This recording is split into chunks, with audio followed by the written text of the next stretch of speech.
What's up, everybody? Welcome back.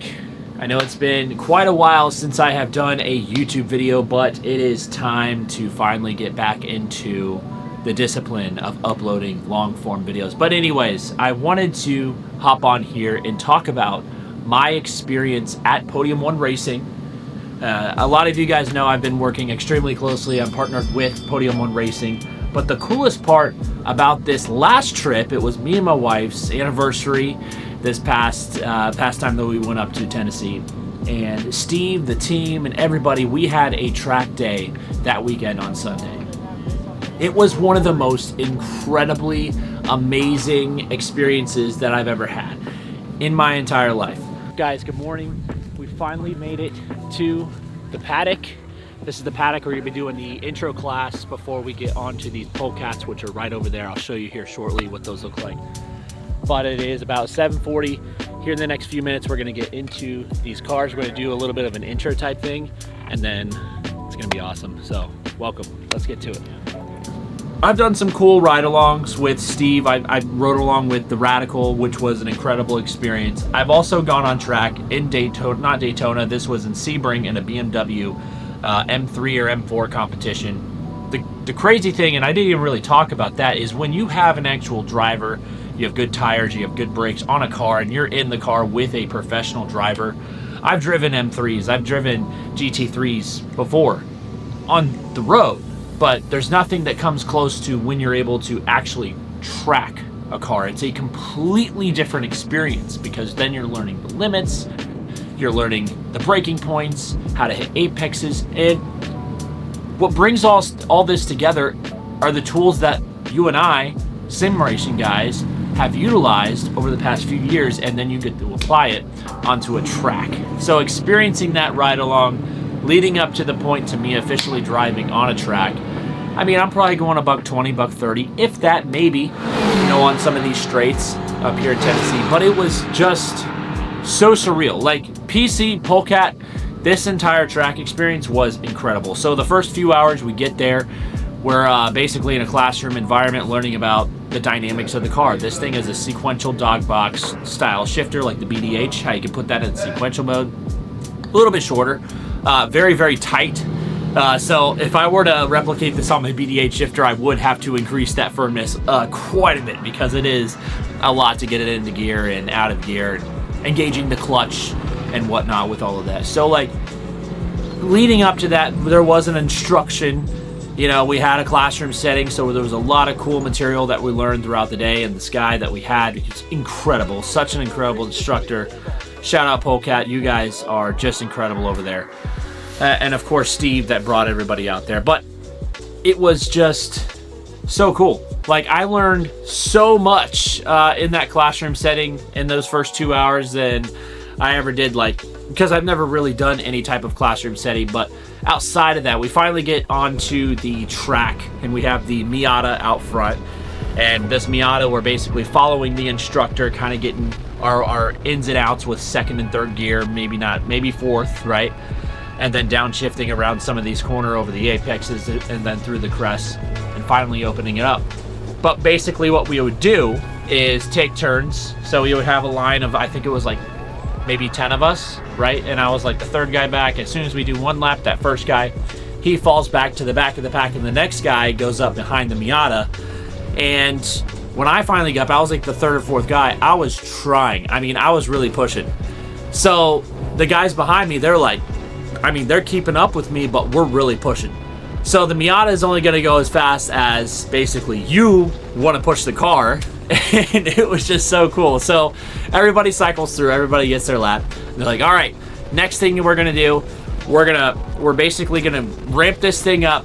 We're going to put it in the first, drive it all the way down the straightaway, and we're going to slam on our brakes, and we're going to know that little limit when that ABS, or there is no ABS. So that's another thing I want to talk about just real quick, is that there are 0 assists in this car. So no power steering, no ABS, there's no traction control whatsoever.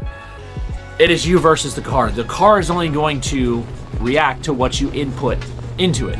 So it was very analog.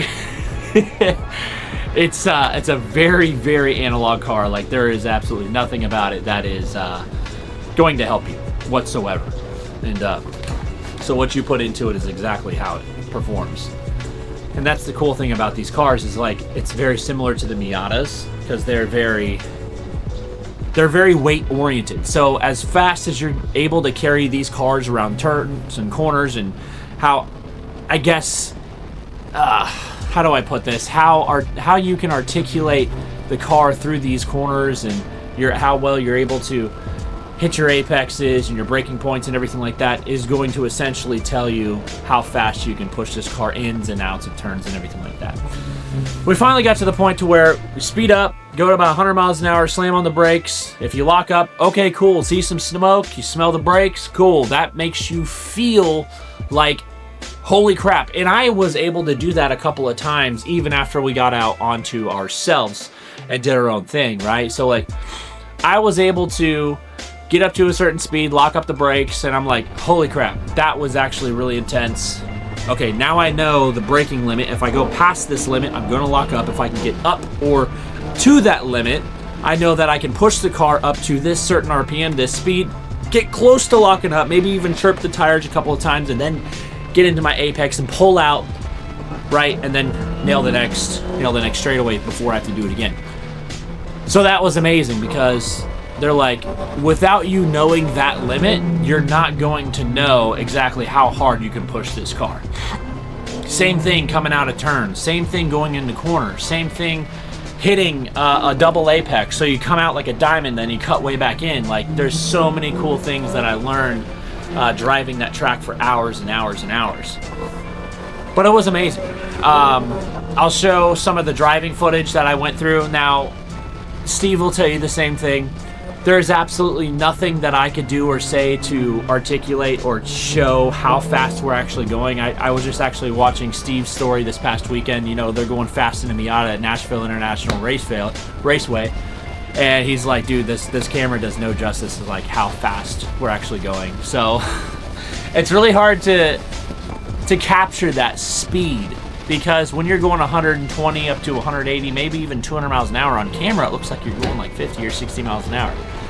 But it's not. I promise you not. Like in my video here, we're going easily 100 on these back ways, and it is so scary, beyond scary in a smaller vehicle like this, because it's like I can feel on the back straight here.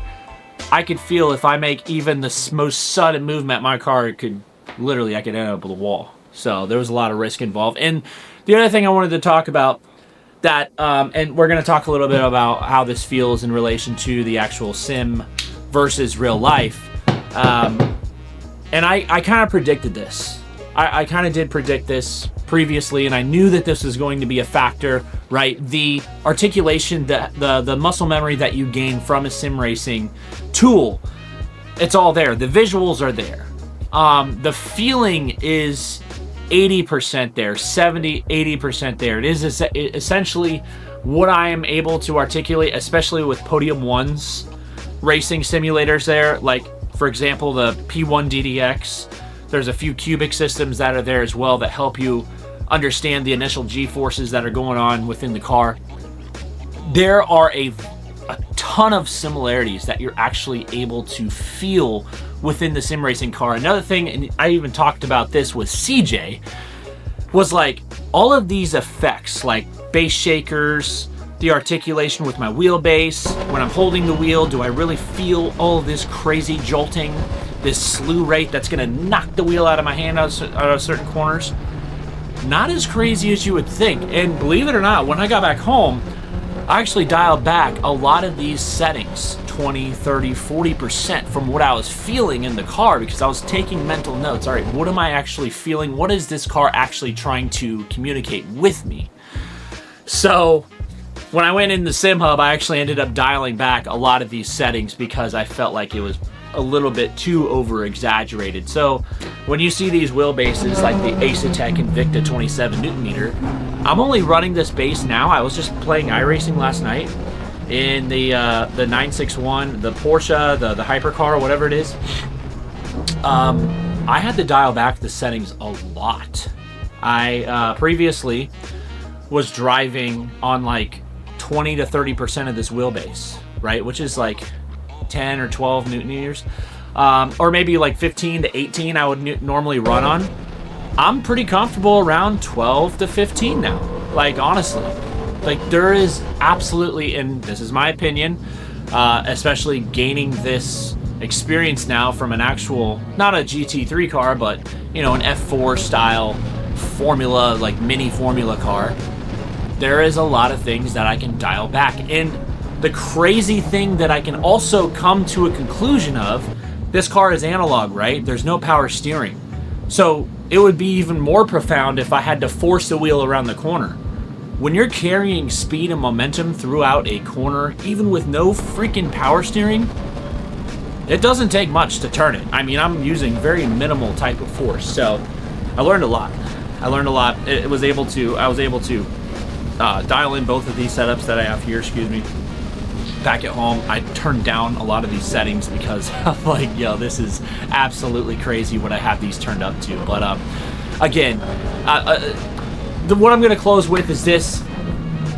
Before I close, I wanted to talk about a little bit more of the similarities. I guess it was, and I didn't really talk about it, was the fear factor, right? So there's this extra layer of fear of like, man, if I push this car to its absolute limits, I can't just hold down the exit button and it's going to restart me back to the starting line, right? So like when I'm playing iRacing, when I'm playing Assetto Corsa, when I'm playing all of these other sims, I know in the back of my mind, especially if I'm recording content, I could just hit reset, do a better take, and, you know, essentially do it all over again.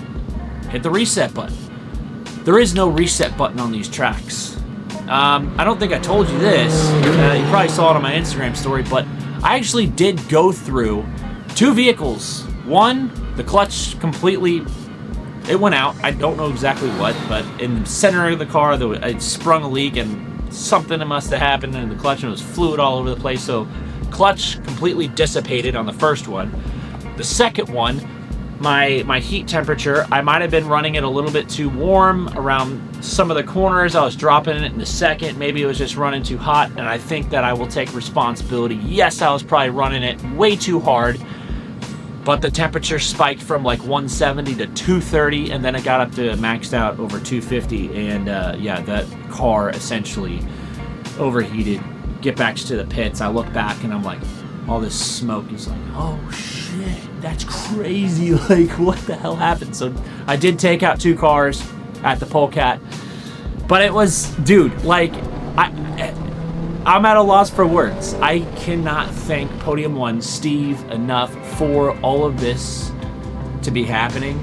And speaking of things happening, there's a lot of amazing things in motion with Podium 1 Racing, and I will be growing very close with Podium 1 here very, very soon. I'm not officially making any type of announcements until I have some things set in stone, but just know I am actively working with Podium 1 for a future for my family, and that is the long-term goal, to eventually get full-time with them and then be part of my career and my future. So that is in the works. I'm very excited to soft announce that, as you can see. I usually don't say things until it happens, but so many things are actually happening in that motion to where it's like, it's happening. Another cool announcement that I wanted to close out with before I end with this is I do have the unboxing video. If you guys did see my Instagram story, I have the QSH13, I think it is. That is the cubic system seat mover that will be here this coming Wednesday. So I will have another unboxing video to do here in the studio, and also putting this onto one of the rigs I haven't really decided yet. It'll probably be my augmented rig. And just to touch on that real quick, the really cool thing about this one is that if you're tight on budget, or if you live in an apartment, if you have a wood frame home, you can't have all these crazy actuators, or you just don't have the capable power in your unit, or if you have a shed with low power, whatever it may be, some of these motion systems require a ton of power, sometimes 15 amp, 20 amp power supply, right? And they're very power hungry. And not just very power hungry, but they're also very expensive. It's not very practical to actually put one of these inside of your home or wherever it may be because of the price tag. So the really cool thing about this one, and I promise I will end with this, Saratoga sparkling water. Get you some. It is absolutely incredible. Not everybody can shell out $10, $15, $20,000 for motion. This comes in at a third of the price at, you know, $3,000 or $4,000, just under that. And you can have 2 DOF, 2 degrees of freedom for a fraction of the cost. And you can retain all of the visuals inside your rig if you have something built out like I do or Race Beyond Matter does. So I'm going to end with that. I love you guys. Seriously, thank you guys so much for the support. Thank you guys for following me on this insane journey, right? This is absolutely insane how everything is just happening. And I love you guys. Seriously, this is truly amazing. And last thing I want to end off with, I just keep thinking of things. Generation Iron reached out to me a month and a half ago, almost 2 months ago, stating, hey man, what's it going to take to get you into a Netflix style documentary? I said, well, Generation Iron, you guys are a fitness network. You guys do like Arnold Schwarzenegger, Bradley Martin, you know, Rodney Coleman, all these crazy fitness influencers, right? It's like, what do you have to do with me? And they're like, well, it's not just that. Like, we have an entire wing of media where we're not going to necessarily put you in that same category, but we have a media film category that we would love to have you be a part of, essentially. And I'm like, well, that's incredible. So yeah, send me over some more details. So they're basically starting pre-production for this film, and I'm just like what is happening? All this is just, it's very surreal to me. Like, if and when all of this does come to fruition, there will be a Netflix, Hulu documentary about this sim racing journey that I'm essentially talking to you guys about. And then, you know, what I would like to see in the future is eventually getting behind a GT3 or even a prototype and feeling that in real life. So, like, if you guys haven't seen what I've done so far, real life racing was the ride-alongs and getting a feel for this track. It was the Radical, and then it was the Polecat, the student driver, basically the instruction portion of the F4, which was, again, can't say enough good things about that. The next thing would definitely be a GT4, hopefully something along the lines of a GT4 or even a Miata next. I mean, I'm so ready to climb the ladder and actually make this part of the story. And I think that's just going to be truly incredible. But love you guys, seriously. I'll see you guys next time. All right, we're all suited up. I got the GoPro, well actually DJI Action Osmo 5 mounted to the front of the helmet. Right down there, as you can see, we got all the Skip Barbers down here. So this is gonna be a pretty sweet experience. A lot of these other guys out here, first time as well, my first time on a Skip Barber, so very excited. I think the first thing that we're gonna do, you see the van down there, we're gonna be riding the track. So we'll record this, I'll show you guys what's up. I'm ripping it. Oh,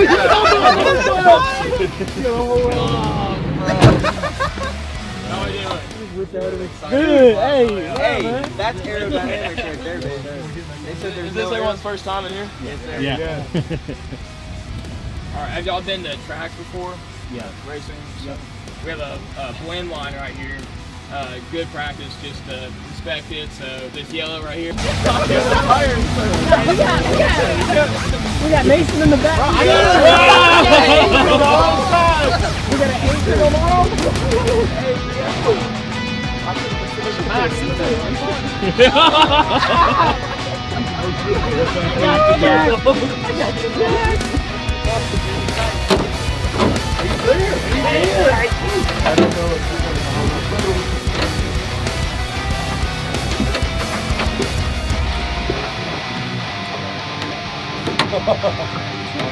yeah, nice and tight. And as far as the pedals go, when you go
finally let us out on track by ourselves without the instructor, without any type of provisions or cones or anything like that. I was able to open it up on these back ends and these, you know, up and through the mountain over here. It was insane, absolutely insane. In comparison to an actual sim, it's truly one-to-one.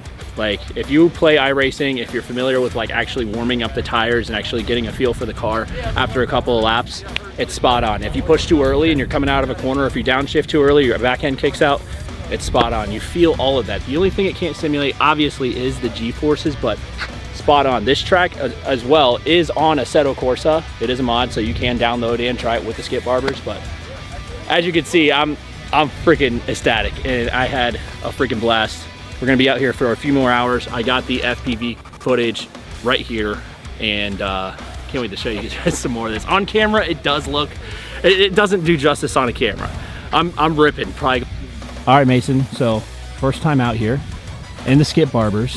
Massive track. Yeah. 2.1 miles, what is it, 20 turns? Yeah, it's 19, I think. Oh my God, 20 turns. Beautiful track though. So nice in comparison to, obviously, the sim, what do you think in comparison on the Skip Barbers it is in real life now? You kind of have that fear behind it. That's probably the biggest thing. Yeah. You kind of got the fear of God with you a little bit. You can kind of slide around, have a little more damage with it. But other than that, it's almost like I'm at work. Just close my eyes real quick. Kick the wind kit on. There you go. Yes, sir. You know what I mean? Yes, Yeah, dude, it felt really comfortable. As soon as we started going around the track, tires warmed up a little bit. Once they adjusted me a little bit, I cut the seat out, you know, Yeah. pushed the pedals, we were good. But other than that, yeah, it's the perfect fit, so much fun. Perfect, dude. Nice day for it too. Oh, it's Can't beautiful beat it. out. Yeah. And here we go. The next group is about to go out right now. So we got Steve, Chandler right here. Say hi, Steve. Yeah, dude, let's go. Chandler here. Let's go. Yes, sir. Let's go. And then we got the rest of the guys all back here as well. So sick. Oh, yeah.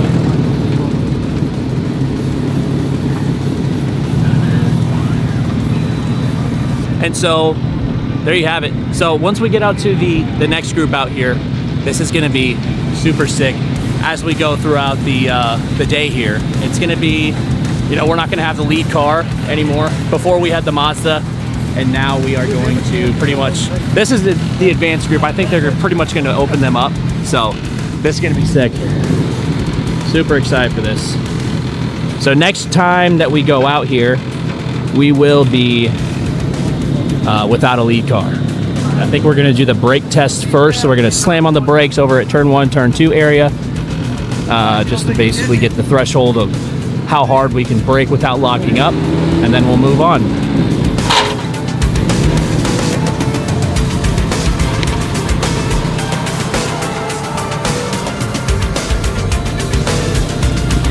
Ready? Sit down when you get going. What's it? Careful. That bud. Go back.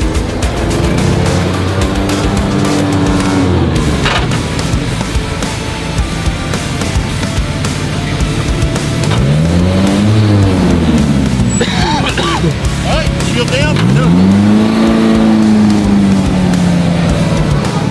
All right, so this was our first time. And what's your name? Michael. Michael. And then where did you come from? I'm friends with Steve. Okay, yeah, same. So this was such a cool experience. This is our first time out here. Just got back after a few laps with the instructor. This was just literally like, if you were to compare this to the sim, like the heel touch, the sequential, it's a 1-to-1. Like, I feel not uncomfortable at all after those few laps. It was perfect. I feel like it definitely pushed the car a little bit more once it warms up throughout the day. But yeah, tell me a little bit about, you know, your experience and stuff too. I think that was pretty sweet. Yeah, it was definitely a lot of adrenaline. Yeah. Pushed me to the edge there a little bit, just following close to everybody. It was interesting. Yeah. I enjoyed it a lot. Yeah, so we didn't like open the car up. We were kind of pushing with the instructor. He went as fast as like we were going, but I think that after, you know, a few laps, it's going to be able to, we're going to be able to open this car up and really feel a little bit more of its limit. So that was sick. It was amazing. It was so sick. Got to watch number 12 spin out behind us. It was pretty interesting. Oh yeah, Yeah. that one. Slide out, Little slow car, a down. couple cars ahead on the back end. I feel like it was like turn 13, turn 14 there towards the back. All you see is freaking just leaves and then dirt It was Slides like off in the slow grass. motion right off the track, and he re-entered, but it was sick. This is so amazing. Thank you, Steve. This is awesome. Yeah, thank you, Steve. This is amazing.